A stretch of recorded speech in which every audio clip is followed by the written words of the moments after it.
अस्सलाम वालेकुम स्टूडेंट्स, आज एक और इम्पॉर्टेंट टॉपिक डिफाइन कर रहा हूँ, an infinitive. What is an infinitive in English? Students को समझाने के लिए मैं दो तीन तरीके अडॉप्ट करता हूँ इस टॉपिक को समझाने के लिए। एक तो मैं देसी सा आसान सा तरीका ये कहता हूँ कि याद रखें, जब भी दो फॉर्म ऑफ वर्ब इकट्ठी आ रही हो ना, तो उसमें बीच में टू डाल देते हैं। ये एक वैसी एक देसी सी ट्रिक बता रहा हूँ। जैसे आई वॉन्ट टू ईट, अब आपने ये कभी नहीं कहना आई वॉन्ट ईट, गलत हो जाएगा। आई वॉन्ट टू ईट, मैं आपको कुछ बताना चाहता हूँ। I want to tell, want और टेल के दरमियान आई वांट टेल नहीं कह सकते, आई वांट टू टेल कह देना है।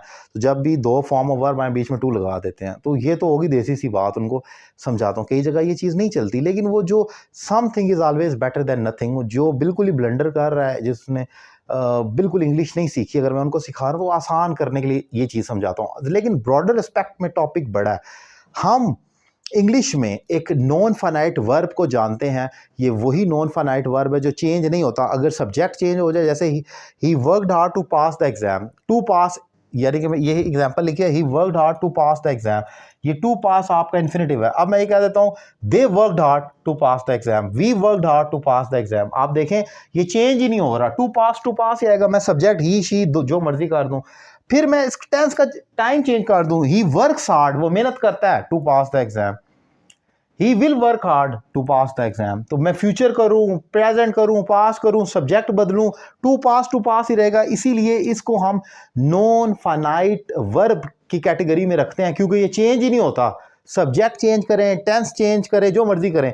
तो an infinitive is basically one of the points in non finite verb apart from gerund and participles. दो और इसके अलावा आते हैं, वो भी चेंज नहीं होते।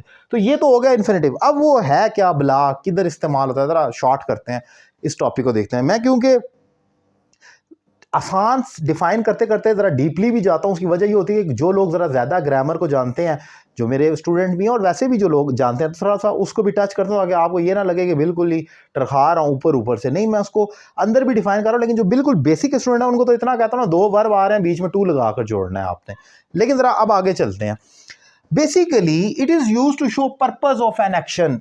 आसान लफ्ज़ों में मैंने अपनी बुक में लिखा है, मेरी जो इंग्लिश लैंग्वेज कोर्स की बुक है उसमें मैंने सिर्फ वन पॉइंट में लिखा है कि इन्फिनेटिव वर्ब है क्या बला, जब आपने किसी एक्शन का पर्पस बयान करना हो, मकसद बयान करना हो, तो इन्फिनेटिव लगा दिया जाता है फिक्रे को आसान करने के लिए।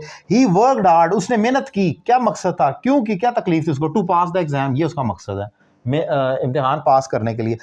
इसी तरह वी लेफ्ट होम, हमने घर छोड़ दिया, हम घर से जल्दी निकले। क्यों निकले, ये लीव है ना, ये वर्ब है आपका, एक्शन है। इस एक्शन का पर्पस क्या है? We left home early to reach on time, जल्दी पहुंचने के लिए। तो to reach, to plus reach आपने देखा, टू प्लस पास लिखा।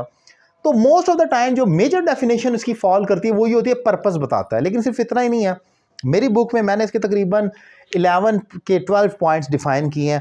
आपके इससे मॉडल वर्ब्स भी बनते हैं, has to, have to, you, ये जो आप लगाते हैं auxiliary verb, have plus to eat, I have to eat, you have to go, ये सारे आपके इन्फिनेटिव से बनते हैं। About to, seems to, use to, मतलब ये सारे जो हैं ये भी आपके इन्फिनेटिव से बनते हैं। फिर इन्फिनेटिव और जेरेंड एक दूसरे को रेसिप्रोकेट कर देते हैं।